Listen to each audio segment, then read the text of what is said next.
Erdogan says agreements reached with Trump over Libya. Turkish president says there could be a new era in the Libyan conflict following a phone call with his U.S. counterpart. Turkish President Recep Tayyip Erdogan has said some agreements have been reached with his U.S. counterpart Donald Trump that could herald a new era in the conflict in Libya. Turkey supports the internationally recognized government of Fayez al-Sarraj, whose forces have in recent weeks driven back an assault on the capital, Tripoli, by the forces of renegade commander Khalifa Haftar. While the U.S. officially supports Libya's UN-recognized Government of National Accord, GNA, Haftar is supported by Washington's allies, Egypt, the United Arab Emirates, UAE, and Saudi Arabia, as well as France and Russia. After our call this evening, there could be a new era between the U.S. and Turkey regarding the Libya process, Erdogan told state broadcaster TRT on Monday. We reached some agreements during our call, he said, and alluded to a possible step the two countries could take together, but offered no details.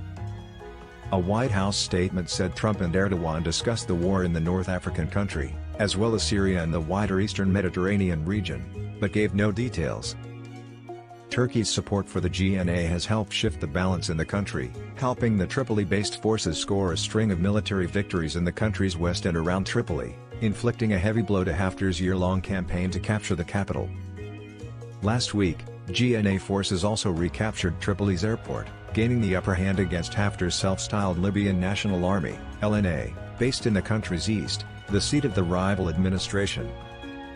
On Monday, the GNA's forces launched offensive to seize the strategic city of Sirte, as it rejected a unilateral ceasefire proposed over the weekend by Egypt, a Haftar ally.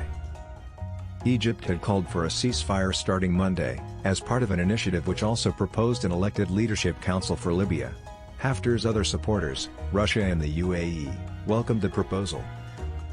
But Erdogan, whose support for the GNA's forces helped change the course of the war, said the GNA would continue fighting to seize the coastal city of Sirte and the Jufra air base further south in a strategic region of the oil-exporting country. Now the goal is to take over the whole Sirte area and get it done.